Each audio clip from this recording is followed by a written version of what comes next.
وی د هندوستان نه یو سړی ته حج له نو حج له چې سړی ځي نو په خپلو ملګرو باندې وګرځي ستا څه پکار دي ستا څه پکار دي تا حج له روان یم معافي راته کوه یو کس و د هغه دوست و چې هغه په زړه کې د صحابه بغض پروت خو تعلق خلک هر چا سره ساتي نو دی ورغی په یو یو ګرځېده هغه ته وایي چې طالب راغلی یم که ستاسو پکاري مکې مدینې نه یا ژوند مې سره تېر کړي یو بل سره څه زیاتې کمې کړي نو اخنه بخنه به کوم او که صرف پکاري یاره وایي یو کار مې دی خو که دې راله وکړه وایي څه کار دی دی وایي بس که وعده را سره کې چې زما دا خبره پوره کې نو درته یې وایم او که وعده نه کې وایي وروره چې زما په وس کې زما پې هر څومره پیسې لګي زما دوست دی تعلق مې دی د سره وی په وس کې دی دا خبره وی ښه چې ته حج وکړې او بیا مدینې شریفې ته لاړ شې او په مدینه شریفه کې په حضور پاک مبارک باندې خپل درود سلام ووایې نو بیا به زما یو پیغام ورته رسې ده ورته وی دا خو ډېره ښه خبره پیغمبر مبارک ته به زه مخامخ ولاړ یم ستا چې څه پیغام یې درود شریف به ورته ورسو وی نه زما یو پیغام پیغام مې دا دی چې زما هره طرف نه به نوموالې کې د هندوستان پلانکې د پلانکي زوی د پلانکي کلي په تا سلام وایي درود در باندې وایي او بس ته سلام نه وایي چې ستا ملاقات ته مې ډېر زړه کېږي خو خوا کې دا دوه کسه پراته دي څوک هغه دوه ابوبکر او عمر رضی الله عنه دا دوه کسه چې دا ستا دشمنان دي وره دا ستا دشمنان دي نو د دې د وجې درته نه راځم که دا در سره نه وي زه به دې ملاقات له راغلی مې سپېره بچیا دا خو ډېره سپکه خبره وکړه بس وایي ستا او زما تعلق په خپل دی خو ما سره دې وعده وکړه دا به وایي مې دا زه نه شم ویل وایي نه زما سوال جواب به رسوي دا ګوره شیخ عبدالحق دهلوي لیکلي دي هغه ما حواله دله درکړه وایي چې لاړم حج د حج مې وکړ مدینې شریفې ته لاړم او په مدینه شریفه کې حضور پاک له ورغلم او ما خپل سلام پیش کړ نو ما د دغې دوست هغه سوال جواب هم ورسه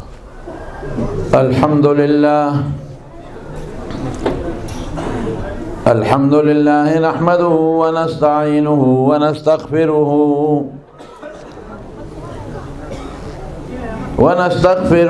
ونؤمن به ونتوكل عليه ونعوذ بالله من شرور أنفسنا ومن سيئات أعمالنا من يهده الله فلا مضل له ومن يضلله فلا هادي له وأشهد أن لا إله إلا الله وحده لا شريك له وأشهد أن سيدنا وحبيبنا وشفيعنا وسندنا ورحمتنا ومولانا محمدا عبده ورسوله سيد الأنبياء والمرسلين وخاتم النبيين صلى الله تعالى عليه وعلى آله وأصحابه وأزواجه أمهات المؤمنين أما بعد فأعوذ بالله من الشيطان الرجيم بسم الله الرحمن الرحيم وهذا كتاب أنزلناه مبارك فاتبعوه واتقوا لعلكم ترحمون وقال رسول الله صلى الله عليه وسلم أشراف أمتي حملة القرآن وأصحاب الليل. درود شریف ہوا ہے. اللهم صل وسلم على سيدنا ومولانا محمد وآله وصحبه أجمعين. معزز علماء کرامو او دا دغه لوی اجتماع حاضرین و مسلمانان ورونو، د څو کالونه مسلسل زدل ترازمه او د ګران قدر محترم رور جناب مولانا قاری فواد علی صاحب حفظه الله د خدماتو نه چې کم ماشومان فارغ شوي دي د هغه وړو موږ دستاربندي کوو. نن هم یو وارې بیا دغه جامع مسجد ته مدرسې نوم یې باب رحمت مسجد، باب رحمت، باب الرحمت مسجد، باب الرحمت. په هغې کې چې کم درس دی او د هغې ټول خدمت زموږ محترم رور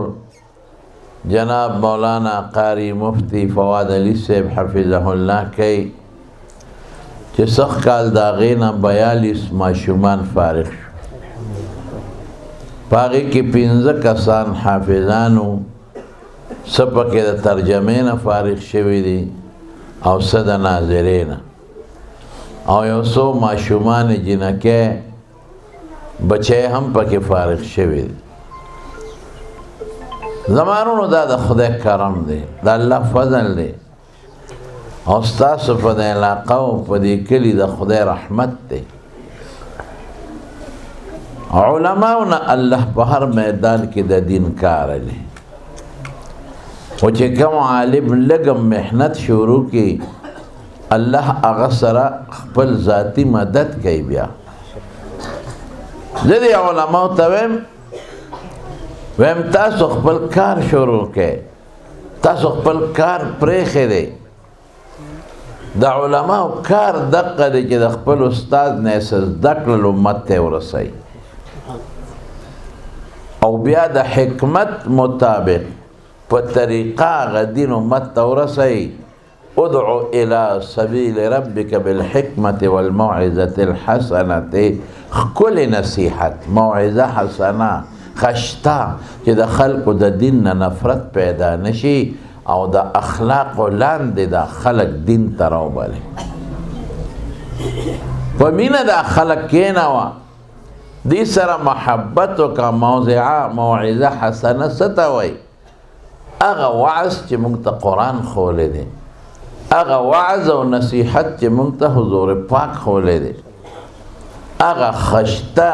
وعظ، هغه خشته نصیحت چې د اخلاقو په دایره کې په خشته لهجه باندې موږ ته ښکلي پیغمبر ښودلی دی، او د حکمت مطابق چې څوک پوهېږي په کومه ژبه په هغه ژبه یې پوهېږي. حکمت مطابق چې عوامو الناس دي هغوی ته د عوامو خبرې وکړه، او چې خواص دي علما دي هغوی ته د علماو په ژبه خبرې وکړه. په دې طریقه خلک دین ته راوبله. د ملا صاحب دقه کار دی. او بیا څه دویم کار یې څه دی؟ یا ایها الرسول بلغ ما انزل الیک من ربک. چې کوم قرآن درته نازل دی هغه قرآن خلکو ته ورسوه. نو پیغمبر مبارک خپل ډیوټي پوره کړه او صحابهو ته د الله قرآن ورسو. اوس د هغه نه پس صحابهو تابعینو خپل ډیوټي پوره کړي دي، او زموږ علماو او الحمدلله د دې دور عالمانو هم امت ته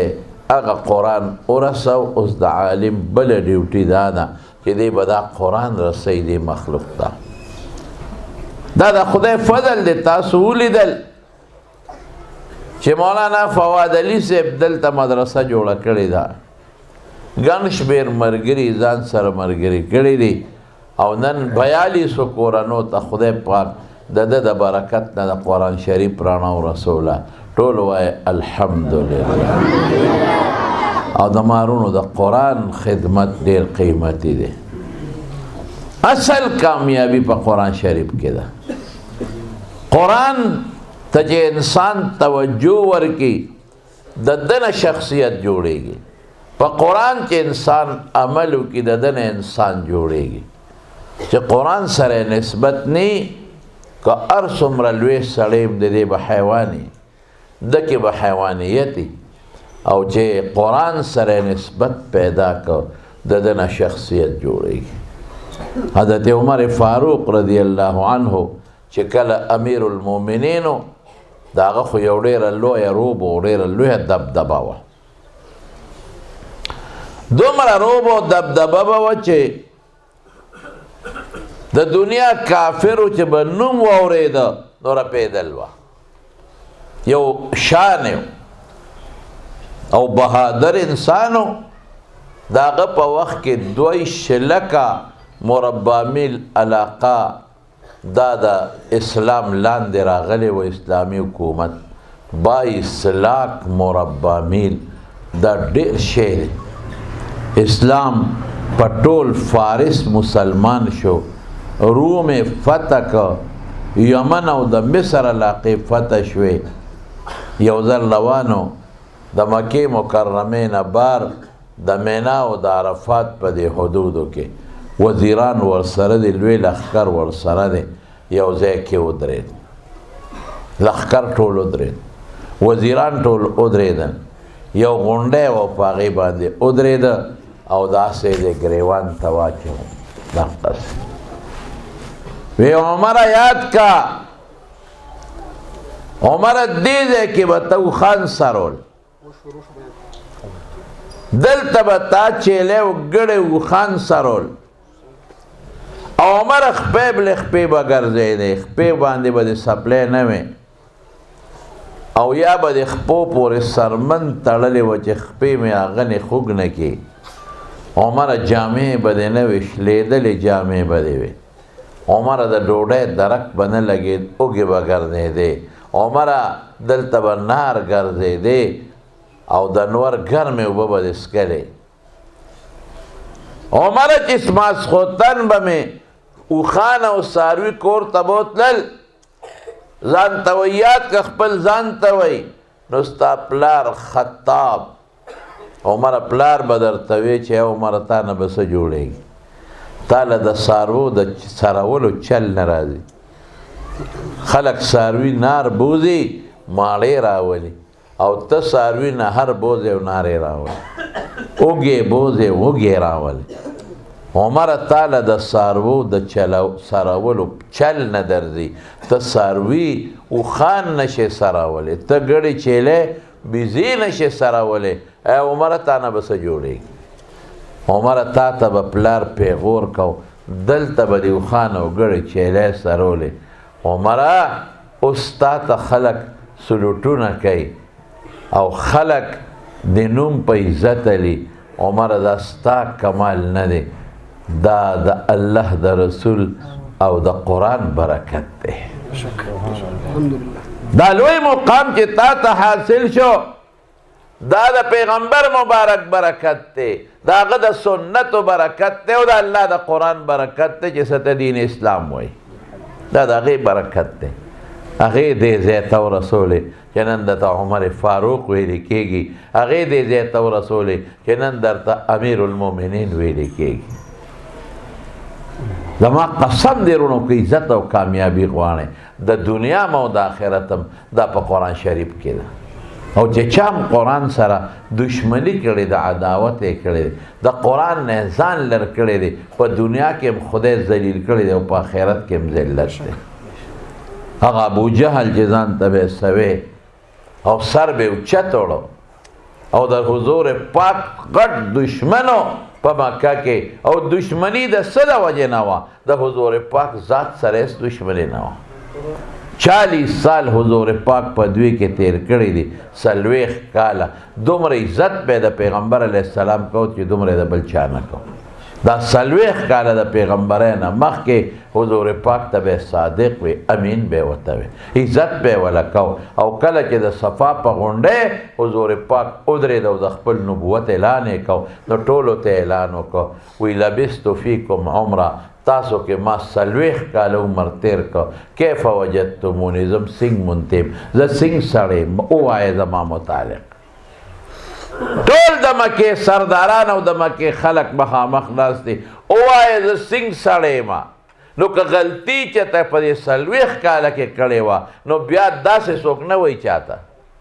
ووایه زه سنگ سړی په یو ژبه ورته ټولو یو اواز ورکه وجدناک صادقا و امینا په دې 40 سال کې تا دروغ نه دی ویلی ته رښتونی ته مونږ رښتونې موندلې په دې 40 کاله کې تا خیانت نه دی کړی تا خپله ذمهداري غلطه نه دی استعمال کړې تا امانتګري کړې ده تا د خلکو سره خپلې وعدې پوره کړې دي مونږ ته دقسې موندلې دا د پیغمبر مبارک ژوند خو چې قرآن نازل شو دشمنی شروع شي بیا هم که پیغمبر ته دروغجن ساحر وغیره ویلي دي ذاتي نه په ذات تنقید نه د قرآن په وجه او دا زه نه ویم د الله قرآن وی انهم لا یکذبونک تاسې دی لکه ولکن الذین کفروا ولكن الظالمين بآيات ربهم يجحدون ولكن الظالمين بآيات ربهم يجحدون إنهم لا تكذب نکي ذاتن اسم تاتا رشتونه وي چې دا سړی رشتونه دی صرف د خدای قرآن سره ورانه ده هغه ابو جهل کم طرف ته لاړ کم ځای ته لاړ دا د سره وجې نه دا قرآن سره دشمني د سره وجې نه وه دا هم د کبر د وجې نه دا هم ورته پته وه چې د خدای رښتونی کلام دی دین هم دا هغوی ته پته وه په خپلو مجالسو کې به یې دا خبرې کولې خو په دې وجه چې خو دا پیغمبر خو یتیم و هو دا خو په مونږ کې کشر و او ده ته پیغمبري میلاو شوه او مونږ ته پیغمبري میلاو نه شوه عبدالله ابن مسعود وی چې په بدر کې دا ابو جهل مردار شو دا عفرا زامن و معاذ و معاوض د لاسه وی حضور پاک او فرمایل چې څوک به لاړ شي د ابو جهل خبر راله راوړي چې څه شو وی د لاړم او یا کسان مردارو لاشونه مې اړول لاړل وی د ابو جهل لاش پکې روت به رمقن لږ غوندې سا پکې وه خو قد برده یخ شوي و لاس خپې نه شو لقولی زه ورنږدې شم ما وی انت ابو جهل تا ابو جهل او په دې سینه مې ورته یو مضبوط ټوپ وواو او کبر ته ګوره وی ما ته وی دومره لوړه سینه به دې د چا لیدي لکه زما چې ده زما دې سینې ته وګوره ما وی سر د نه پرې کوم وی څه پکې مې حضور پاک لیوړم وی ښه سر چې به پرې کې لږ دې ویښ کې پرې کا دا سټ ور سره اوږد پرې کا چې زما سر په نورو سرونو کې پروتي چې د سردار سر ښکاري د قبر ته ګوره چې زما سر په نورو سرونو کې پروتي چې د سردار سر ښکاري ما وی د ارمان دې پوره کوم سر مې ته چې کله پرې کو نو تپوس مې ته وکړ ما وی اوس ته د پیغمبر علیه السلام متعلق څه خیال دی اوس خو د سر غوسوم څه خیال دی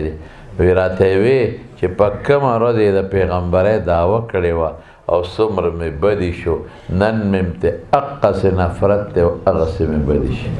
استغفر الله سر مې ته پرې کو حضور پاک له مې یوړه هذا رأس عدو الله ابي جهل دا د خدای د دشمن د ابو جهل سر دا ولې دا د قرآن دشمنی ده او چې قرآن سره دې مینه کړې ده او محبت ته کړې دی او د قرآن د مخه دې سخت برداشت کړې دي په خدای چې په دنیا کې مې عزت دی او په آخرت کې مې عزت دی د بارونو قرآن سره خپل تعلق جوړ کړي د قرآن نه ځان مه لرې کوې کوه د دنیا تجارت دې م کوه دکانداري دې م کوه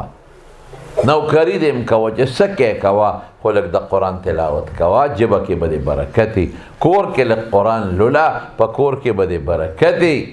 بچو باندې د قرآن وایا په بچو کې به د برکت چې قرآن نی برکت بنی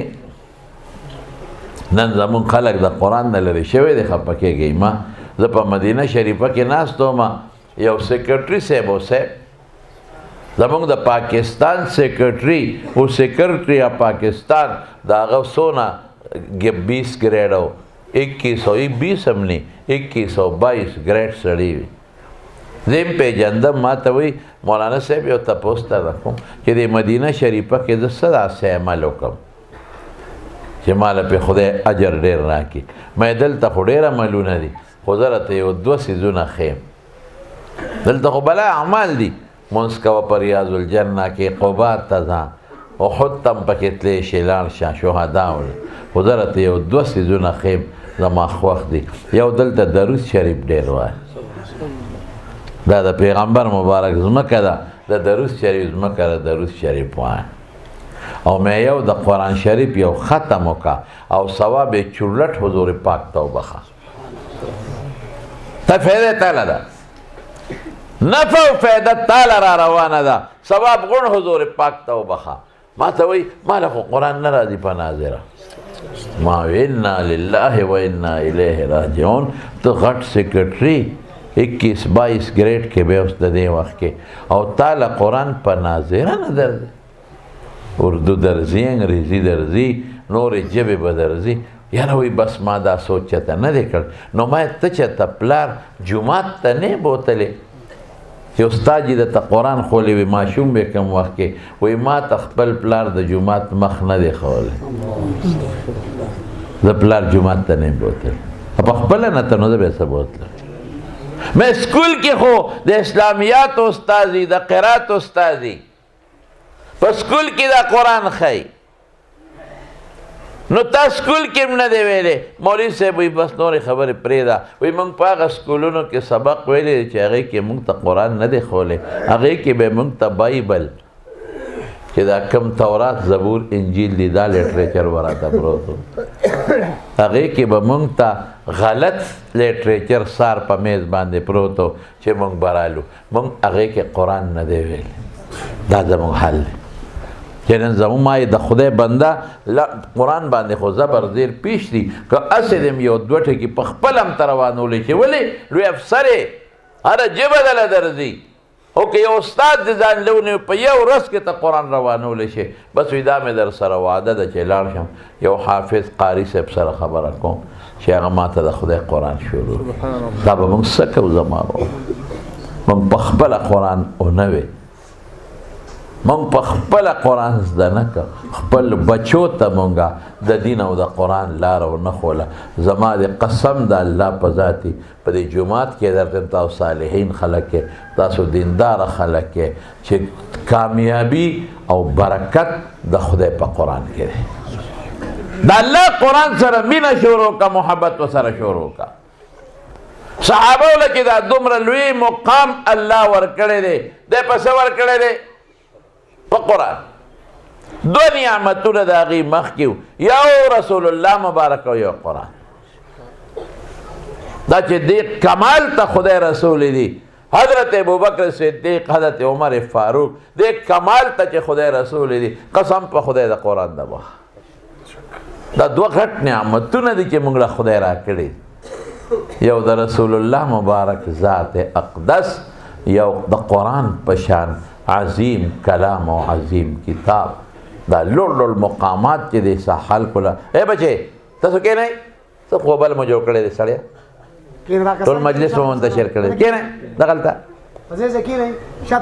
کښېنئ ټول کښېنئ ټول نه دا 2-3 کسان دي داسې وړي داسې وړي کښېنئ کښېنئ دا نور ملګرو تاسو کښېنئ بچې لغو دا یو ملګري نیغ نیغ کېږي او دسمات یې به ورغلي دي له لار ورکوي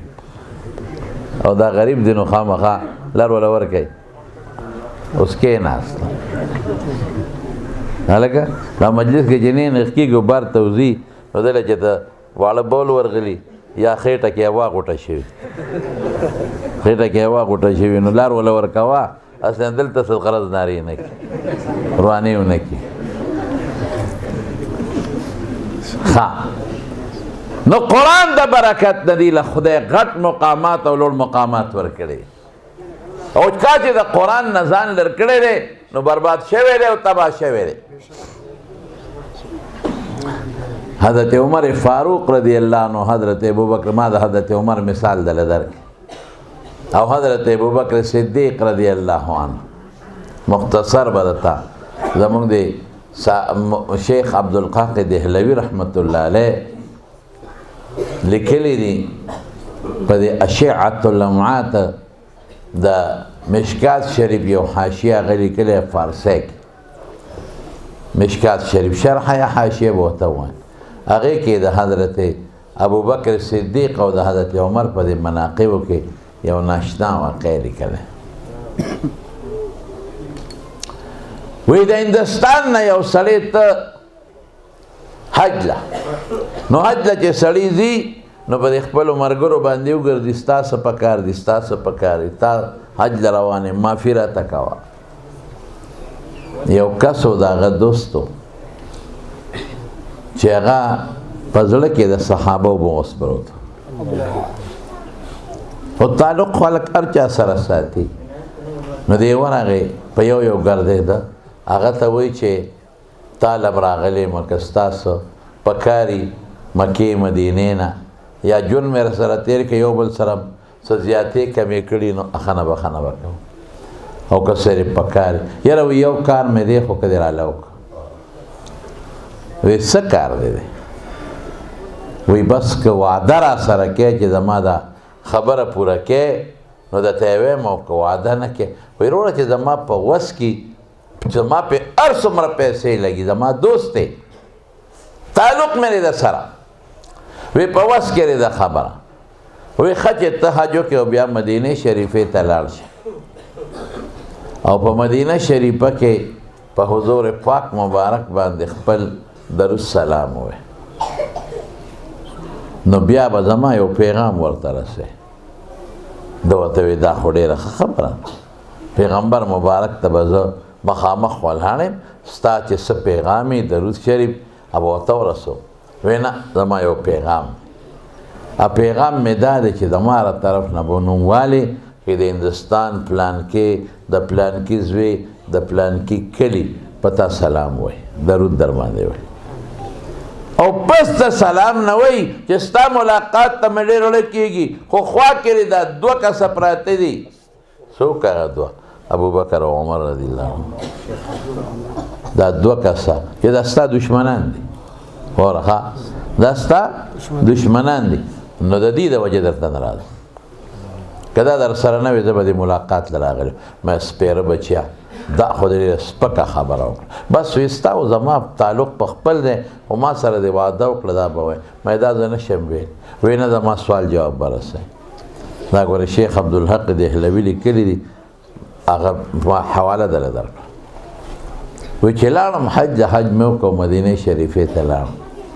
او په مدینه شریفه کې حضور پاک لورلم او ما خپل سلام پیش کا نو ما د دغه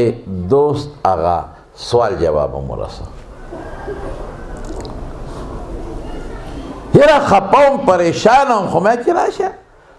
زه خو استاد یم زه خو پیغام رسون کې ما ته خو بل چا سوال جواب کړی زما ورکې څه دي وی خپل بلډینګ ته لاړم ماسخوتن اوده شوم خوب یې ده په خپل کلي کې په خوب کې رسول الله صلی الله علیه وسلم دی او صحابه دی ورسره او زما دغه ملګری چې دا چا سوال جواب را کړی هغه دوست په مخامخ ولاړ دی وی ما ته حضور پاک وفرمایل چې دا سړي تا ته ویلي دي چې دا زما دا دوه یاران زما دشمنان دي مې چې او صاحب دوی ویلي دي وی حضرت عمر ته داسې اشاره وکړه نورې څو نه وي داسې کړې حضرت عمر رضی الله عنه سره توره وه توره چته کړه او د اقه سړي سر یې پې و سر یې ته اخوا غورځو تنه داسې پرېوته ما وی خوب و نو ما په دې خوب کې سوچ کاو چې یاره سړی خراب سړی ځکه چې د دې خوب نه معلومه شوه چې حضور پاک د ده په دې خبره خفه شوی ما دا تعبیر وویست وی چې حج د فارغ شوم او کلي ته رالم خلک مبارکۍ له رالل دغه دوست مې رانغی ما ځان سره کجورې یا زمزم څه واخیستل ناجوړه به د هغه کلي زموږ نه لږ بیرته نو زه وربله لاړم ورلم چې دروازه مې وډبوله ښځې ته مې ویل چې پلانکې څه شو ماله خو رانغې وایي هغې راته ټول په ژړو مې چې ولې وی خو ستا د تلو نه پس په پلانکې روز مړ شوی دی ما وی څه چل پې وشو چې مړ شو بیمار و وی نه غسل خانې ته باتروم ته ننوتی او دسې ماته وخت یې ډېر واړه نو موږ شکیان شو چې څه چل پې نه شوی نو موږ ورپسې دروازه ماته کړه نو په ټټۍ کې دننه چا په توره والې او سر یې ته یو خوا غورځولي او تنه یې بل خوا پرته او موږ ته یې سړی نه دی معلوم چې دا چا کړی هغه ټیم مې ته معلوم کړ اقه شپه اقه ټیم و چې ما کوم خوب په مدینه شریفه کې لیدلی وی مې چې ما ته سړی معلوم دی سړی یې څوک دی حضرت عمر فاروق رضی الله عنه او د چا په حکم د حضور پاک په حکم او دوی مواقع مفتی شفیع صاحب رحمت الله علیه لیکلي په علمي کشکول کې کشکول معرفت مفتی شفیع صاحب مفتی اعظم پاکستان او مکتش ما ته حواله در یو سړی به په مدینه شریفه کې هغه زمانه کې خو خلک کم و یو عالم و نو د حضور پاک نعتونه به وي نعت دا چې د هغه صفت به کو مخامخ به روضې مبارکې ته ولاړو او د رسول الله مبارک صفت به کو په نظمونو کې او دقسې بیا به ورمخکې شو د حضرت ابوبکر باندې سلام واچوي او د هغه صفت به هم که اوس هم خلک کوي داسې بیا د حضرت عمر فاروق رضی الله عنه باندې به سلام واچو د هغه صفتونه به یې وکړل د دین صفتونه وی د مدینه منوره کې یو سړی و چې د هغه په زړه کې هم د حضرت عمر سره او د حضرت ابوبکر سره بغض هغه د مولا صاحب له ډوډۍ وکړه ولې دا مفتی شفیع صاحب لیکلی کتاب حواله مې هم درکړه چې ډوډۍ والا وکړه کور ته یې بوته هلته یې ورته نوکران غلامان پرې کړي وو کلکې یې ونیوه هلکه ته چې راځې او د حضور پاک صفتونه کې او په نظمونو کې کې ټول خلک درته په تماشای بالکل کوه د دې دوه ولې کې دا ولې کې دا ظلم ولې کې وی جبې ته راوست او جبې ته پرې کړه هغه جبې ولا پلاس کې ورکړه وی زه ولا ابوبکر عمر له چې درته جوړه کړي د غریب برهمن ډکړې وینې ته بیږي جبه خو چې پرې کې وینې بیږي هم د هغه دروازې مخې ته را پرېوت بېهوشه شو دا سړی په دې بېهوشۍ کې حضور پاک ویني صلی الله علیه وسلم او په دې بېهوشۍ کې ته حضور پاک تپوس کوي ملګري څه چل وایي ستا د ملګرو په مینه کې دغه زما ژبه پرې شوه وایي خوله کولاو کړه خو د بېهوشه دی خوب شکل دی خوله مې کولاو کړه ژبه یې راواغېسته او زما خوله کې دننه واپس ولګول وایي ما ته وایي کوه خبرې چې خبرې مې شروع کړې راویښ شوم ټیک شو جبم ټیک تار څه ټیک حج مې وکړه واپس رالم کال له بیا لاړم چې دا ملا صاحب کال له بیا لاړ اوس خو یې ښه محبت او ښه شوق ښه زبردست د حضور پاک صفتونه د صحابو کوي ابوبکر عمر رضی الله عنهم یو سړی راغی چې ما سره به ډوډۍ لري ډېره ښه دعوت یې قبول کړه دا عالم وی چې شاګردانو راته وی چې دا ته څه کوې پروس کالم چا د ډوډۍ په بانه بوتلې نو ژبه یې درنه پرې کړه اوس دې څوک بوځي د خدای بنده څوک نقصان درونه رسوي وایي ما په آرام پرېږدی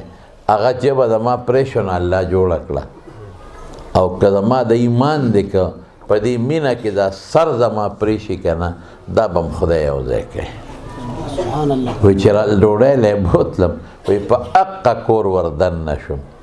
چې تېر کال په کم کور کې زما نه ژبه پرې شوې وه چې ورغلمه نو هغه سړي راله ډېره مکلفه روټۍ وکړه او ډېر زیات یې زما دار مدار وکړ وی بیا ما ته وایي چې راځه نو یو کوټې ته یې بوتلم په هغه کوټه کې مونږ بیز ورته وایو تاسو شادو ورته وایو شادو غټ دا یو سیس یو موږي پورې تړلی و د انسان په شان غټ خو شکل یې دا شادو و د بیز او دا چې ما ته یې وکتل د سترګو له اوښکې روانې شوې وایي ما ته وایي دا پېژنې وایي ما ورته وایي چې زه څه پېژنم خو بیز دی که نه شادو ده وی تا ته څه یاد دي پروس کال دلته چاروستی وی ما وی او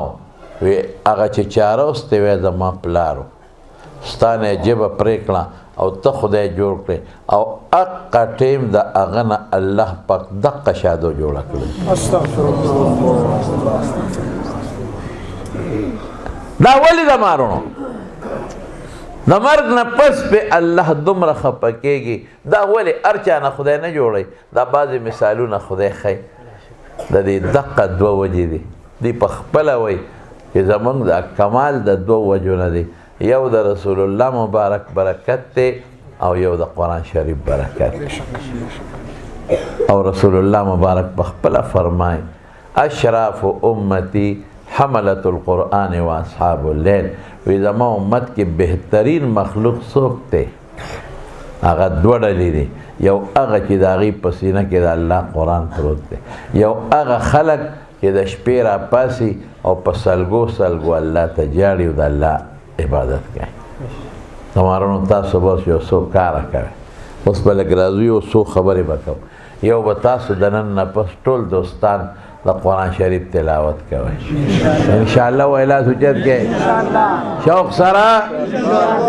انشاءالله تلاوت به کوئ نن سبا دا غټ موبایل نه دی دا ډېر لوی دجال دی دجال دا غټه فتنه دی خلک د قرآن نه منې کړي جیب کې به د لاس ومنډه نو تسبو سره به د ګوتې وجنګېږي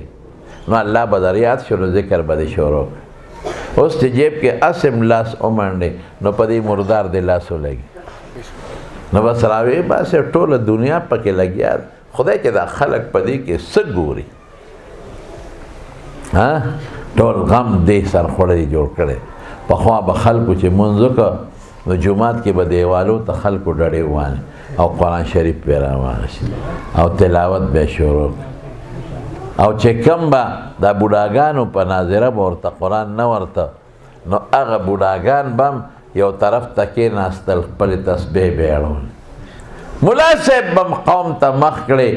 ماشومان به راتلل او هغوی ته به یې قرآن شریف ښوم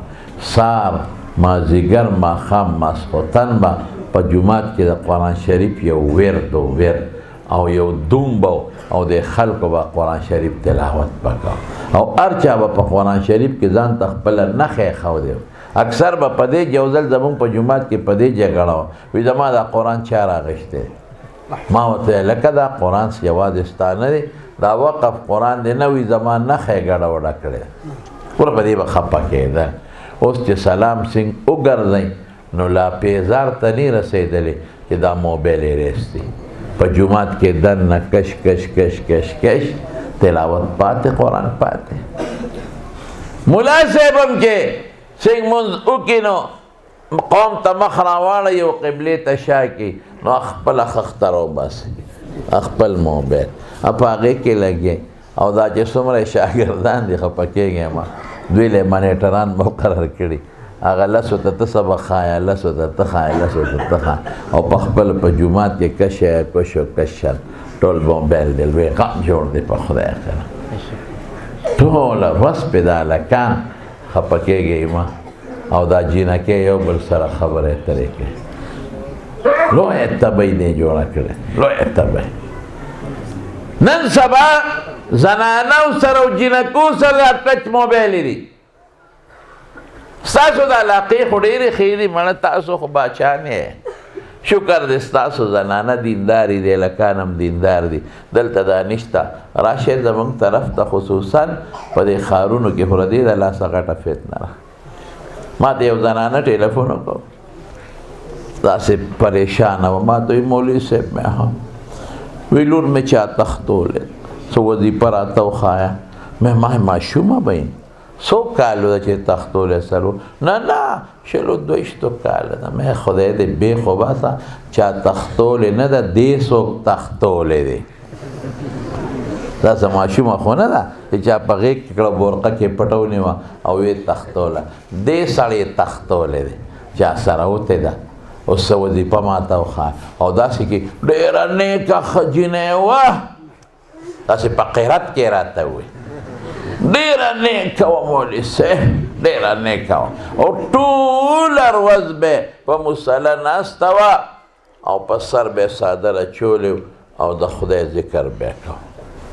او دروازه به یې ځان پسې کونډه کړه او دقیا به مراقبه به وه او وظیفې به وې د دې کار ډېره نیکه وه ما ابتدا یو تپوس کو دا ټچ موبایل ورسره و که نه وی پلار دی خدای تباه کړي وي دی اوله راوړی و که نه نو مې ویرس پکې پراتو تا هغه ویرس و غږ ماته نه کې مې تا څه وی چې دا په مصله ناسته وه او دې ذکر کو د خدای مې دا د خدای ذکر نه کو دا چې چا سره لاړه دقه اشنا یاده دا خدای سره مراقبه وه دا دغه اشنا سره مراقبه وه چې دا چا سره ووته دی په مصله خدای یادو مې په مصله خدای نه یادو دا چې کونډه به ولګوله دا قصه ستا نه پټوله دا په مصله چې ناسته وه د دې موبایل د لاسه تاسو ته پته نشته چې زمونږ هغه خاریو طرفونو کې په خدای مې د قسم درته خورم ډېر د حیا کورونه بېعزته شو تباه شو د دې موبایل د لاسه یو دا د مهرباني درخواست درته کوم چې جینکو له دا موبایل مو ورکړه مه ورکوئ زنانو له دا موبایل او بیا خصوصا چې کومې جینکۍ کالج ته لیږي یونیورسټۍ ته لیږي خدای ته وګوره مه ورکوئ په دې څه کوئ که ته وایې کور سره رابطه کوي نو خو سهار د کوره ووتم هغه ماښام غرمه راځي که نه څه رابطه کوي دا پخوا خلکو سره موبایل وي او که نه ډېره مې ناپوټینې موبایل وله ورکوي بس په دې رابطه کوم په دې غټ موبایل دا هلکان چې څومره دي نو ټول پې فلمونه ګوري ډرامې پې ګوري بربند او لغړ خلک پې ګوري دقه رنګې جینکۍ په دې موبایل همدقه ډرامې ګوري او دا فلمونه پې ګوري مهرباني وکړئ دا غلط مه استعمالوئ زموږ علاقه کې یو سړی دا درته یو چشمدید خبره وکړم چشمدید نو هغه به بوډا و که خدای پاکې بله به یې که جم دی وی خو ظالم او د دې نه بغیر یې بل کار نو دقه موبایل ته به ټوله ورځ ناست او صاحب په دې سترګو خدای ړوند کړه په دې سترګو او سیمټو بوجۍ به یې خېجولې ټرک ته د خاورې بوجۍ دا به یې راکوزولې مزدوري به یې کوله خو دقه شي باندې نښتې وه خلکو مې یو ته به راشه که نه وګوره که نه راشه که نه دا پلانکی پکې ګډېږي دا وګوره دومره مست و اوس څه کوي اوس خو د خیر نیم خبر دا کال 2 کال وشو خو مخکنۍ خبره ده نو ما ته یو سړی ما سره مخکې نور حبیبي نوم دی ما سره به یې ګاډی چلو نو هغه وی زموږ د دوکان سره خوا کې دا سړی ما په خپلو سترګو لیدلی دی چې اوس یې د روزۍ درک نه لګي بوری نه شي اوچتولی نو ټرک کې د خاورې یا د سیمټو راشي نو دی ورته ولاړي نو یو کس بوری اوچتوي د ده پشه ږدي نو بل یې وړي نو بری اوچتوي خدای ذلیله کړي والله اخرجکم من بطون امهاتکم لا تعلمون شیئا وجعل لكم السمع والابصار والافئده لعلكم تشكرون الله وی د میندو د ګېډو نه مې راویستی هېڅ نه نوې خبره وګونه سترګې زړه مې درکړل چې د خدای شکر ادا شکر دا دی بچې چې په دې زړه کې د الله د دین سوچ او فکر وکړه په دې سترګو د خدای قرآن ته وګوره په دې غوږونو د خدای قرآن واورئ نو نن نه پس دا چې څومره کشران هلکان دي دې ته وایم ښه دې نوجوان طبقې ته چې بچې موبایل به غلط نه استعمالوئ انشاءالله ووایئ او بل تاسو ټولو ته وایم چې یو یو بچی راولئ او قرآن ته یې کښېنوئ دا وګوره نن 42 کورنو ته خدای پاک د دې بچي د دې مولانا فواد علي صاحب او د ملګرو رڼا ورسول او د قرآن رڼا دا 42 کورنۍ خوش قسمته دي د برکت نه او د مرګرو د برکت نه الله هغې په زړونو کې او د هغې په ژبو د خدای قرآن راوست دا ډېر لوی غنیمت دی نو یو بچی به ټول دوستان راولی او په دې مدرسه کې به داخله او که خیر حفظ د الله به کوي او قرآن به پې زده کوي به انشاءالله وایې دا تاسو ما سره وعده وکړه تلاوت به کوي لږ کوي خو کوي او علماو سره او حافظانو قاریانو مدرسو سره مینه کوي او محبت به کوي الله هم ډېر خوشحاله کړه او الله هم ډېر برکات نصیب کړه او الله یې دا مدرسه کامیابه کی او د مولانا فواد علي صاحب او هغه سره چې نور څومره دلته مدرسین دي د ټولو په علومو کې د الله برکات واچوي تاسو ټول د الله خوشحاله کړي دعا وکړئ یا الله د اجتماع مبارک کړي مولانا فواد علي صاحب ته دعا وکړئ چې الله پاک د دنیا او د آخر برکات نصیب کړي الله په درس کې مزید برکات پیدا کړي والد صاحب ته دعا وکړئ چې الله په قبر انوار نازل کړي والدې صاحب ته دعا وکړئ چې الله روغ صحت او عافیت ورکړي ضرور د مفتی صاحب هغه ته دعا وکړئ زامن یې نشته چې الله نارینه اولاد ولا ورکړي د ټولو وروڼو د دوی له اتفاق نصیب کړي چې کوم بار دي یا دلته دي او کاروبار کې الله کاروبارونو کې برکات واچوي دا کم ماشومان چې فارغ شو د قرآن نه دا بچي یا الله د عالمان کې د مستقبل خوشحالی نصیب کړي او دا زموږ فاضل د علوم حقانی نه پرون فارغ شو دته هم دعا وکړئ چې الله د دین د نشر و اشاعت توفیق نصیب کړي او الله د خیر او برکت ژوند نصیب کړي نظام ټبر بیماره ده دعا ورته وکړئ چې الله وله روغ صحت او عافیت ورکړي ډاکټر صاحب دې ته هم دعا وکړئ بیګا زموږ ورسره شپه وه چې الله تعالی وله ډېر خیرونه او برکتونه ورکړي الله د ټولو وروڼو او د بچو اتفاق نصیب کړي او شاګرد مې 2 هفتې مخکې وفات شوی دی د دوی یو شاګرد 2 هفتې مخکې وفات شوی دی اعظم علي دعا ورته وکړئ چې الله په قبر انوار نازل کړي والله وارثانو له صبر ورکړي د دې والد صاحب بیمار دی الله دې وله روغ صحت ورکړي دعا وکړئ چې څومره جمع دلته ده د ټولو له الله د خیر او برکت ژوند ورکړي او کدی کې څوک بیماران یا په کورونو کې الله روغ صحتونه او شفا ورکړي بې اولادو له الله اولاد ورکړي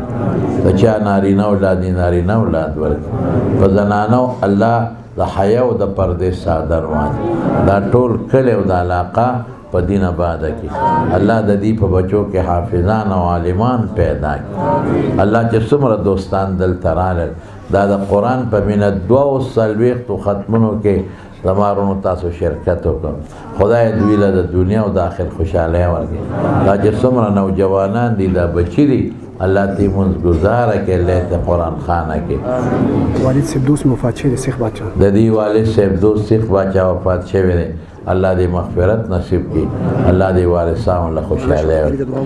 ډاکټر امجد صاحب کور والا نه جوړه ده ډاکټر امجد صاحب کور والا نه جوړه دعا وکړئ الله ته وله شفا ورکړي او روغ صحت ورکړي څوک هم چې بیماران په دې مجلس کې په کورونو کې الله ټوله روغ صحتونه ورکړي شفا ونه مسجد چا جوړ کړی دی چې چا پکې ساه غشتې ده او د جومات چې کوم بانی مبانی دی وفات شوی دی الله یې د هغې په قبر انوار نازل کړي چا چې دا جومات جوړ کړی دی چا پکې ساه غشتې ده الله هغوی له د هغې بچو له د دې بدلې په دنیا کې مو ورکړي او په آخرت کې مو او قاري شوکت علي صاحب ته قاري شفیع صاحب قاري شوکت علي مفتی امجد علي صاحب ټولو له الله د خیر او برکت ژوند ورکړي او درسونه قبول کړي او دا زموږ د جومات ستاسو ګاونډیان دي او دا د جومات څه نوم یې شمس تبریز صاحب هغې باچا صاحب هغې ته دعا وکړئ چې الله تعالی په قبر انوار نازل کړي او د ټولو بچو یې له اتفاق نصیب کړي او د دې محلې چې څومره مقتدیان دي د مفتی صاحب فواد علي صاحب الله ټولو له خیر ورکړي دی وایي ټول تعاون کړي دی خیر دی که نه د قرآن سره چې څوک مینه کوي محبت کوي الله د هغې بدلې ورکوي خدای د دې چې څومره مقتدیان دي ته ول د خیر او برکت جون ورکې ته په بچو خوشاله کې الله په بچو کې حافظان او عالمان پیدا کړي خصوصا زنانو ته دعا وکړي الله د حیا د پردې ژوند نصیب کړي الله د قرآن د تلاوت زندگی نصیب کړي او الله چې څومره بیا دعا وکړي که د چا بچی نه یا نارینه اولاد نه الله زامن ورکړي نارینه اولاد ولور الله چاته چې څه پریشانۍ دي په خوشحالو یې بدل کړي چاته څه ټینشنونه دي په خوشحالو یې بدل کړي دا ټول بچي الله دینداره کړي او دا صالحین او د دې ادي ما یو درې مرګري دي بار ملکی دوستان دي الله دې ول خیر او خوشاله او عافیت ورکړي ټول دنا ها مفتی شاهد علی صاحب تم دعا وکړه کنه الله دې ول خیر او برکت ورکړي الله یې نارینه اولاد کاری قیتوق الرحمن صاحب دی او بل مرګري دی په خبر نه راغلي دی الله دې په علوم کې برکات ورکړي یا الله دا چې څومره دوستان دي لاسونه اوچت کړي دا ټول عدل حاجات پوره ټول د خیر او برکت او خوشاله زندگی ورکړي برحمتک یا ارحم الراحمین